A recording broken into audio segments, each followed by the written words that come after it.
What do wristwatches have to do with the life of faith? Stay tuned to find out.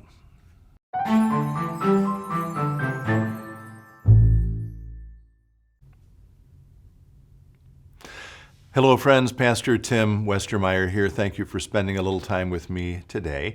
By my count, I think this is going to be episode 124 that we've done over the last going on a year and a half or so. And of course, I'm a pastor, and so the themes that we discuss here maybe are sort of obvious, things like prayer or stories from the Bible or the church year or tying topical news events into sort of theological ideas or talking about maybe some of my favorite authors. All of those maybe are obvious as themes. Today, I do want to get to a theological point, but I want to get there in a maybe slightly different way by talking both in this episode and my next episode about some things that are interesting to me. And I'm thinking here along the lines of sort of hobbies. So these aren't, they don't rise to the level of importance in my life of my family, let's say, or of my work, my vocation, my calling as a pastor, or my relationship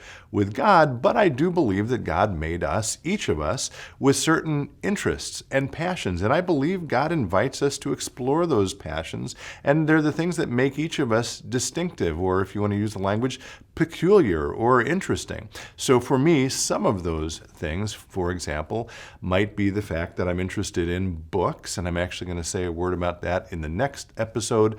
I'm interested in some different sports. I both love to watch and love to play golf. I used to love to play tennis. In this chapter of my life, it's more about watching tennis. This happens to be the week that Wimbledon's going on, so my wife and I are enjoying watching that. Maybe this weekend for the championships, we'll make some scones and enjoy those. Anyone who knows me, who has worked with me, knows that I am passionate, maybe inordinately passionate about typography, about typefaces and fonts and the way that they are displayed on the page and so forth.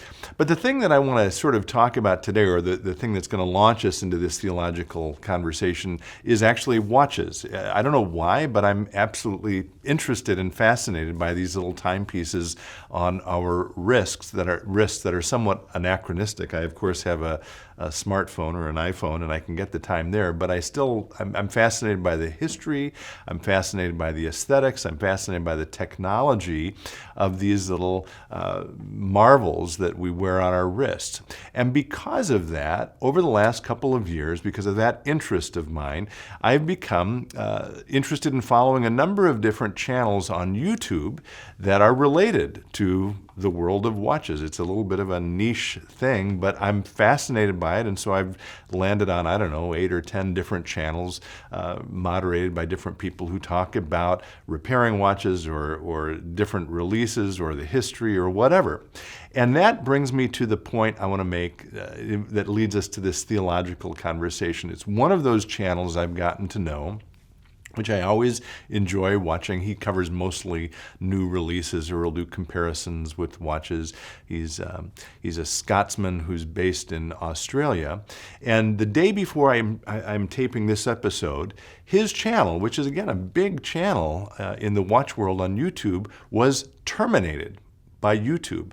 And he just got a sort of a anonymous or form email from YouTube saying his entire channel, his entire back catalog had been terminated because of accusations of him promoting counterfeits, which was simply absolutely not accurate or true. And without giving him the opportunity to challenge it, they just took his channel down, okay?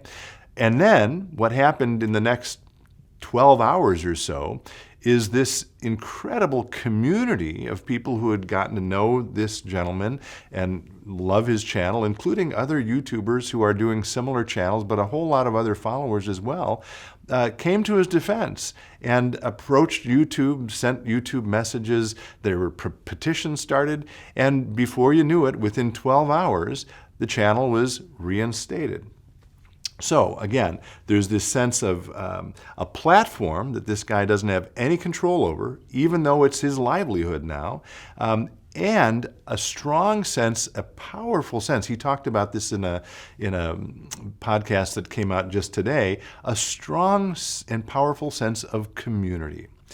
So the couple of theological points I want to draw from that story are, one, we don't live on YouTube, of course, but we live in a world, in a universe which we do not control, right?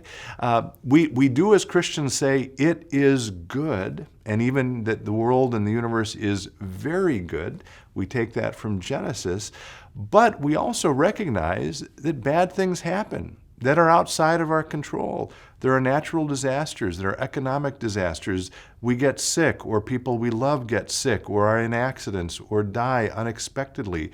We don't control any of that, okay? So if you want to think of the life we live here, it's an incredible gift. We don't control when we come into life or out of it. And while we're in it, some unexpected, tragic things can happen. We still believe it's good. But in the face of all of those things, the second point I mentioned about that YouTube story also pertains. For us as Christians, we are called by God into community with and for one another. And in the last year, I hope and I pray that we've been able to stay in community through all kinds of virtual forms, and those will remain. I think they're important in our world today. But I've also had conversations with people, appropriately, I think, who say, gosh, these have been great, virtual worship and Zoom meetings and podcasts and so forth, but boy, is it good to be back in the sanctuary together worshiping. And actually, the Sunday after this episode airs happens to be the first Sunday that we will be having fellowship hour again with, I know we joke about it, but it is sort of important in this community, with donuts, or donut holes, the big donut holes from Valley Pastries, and at coffee.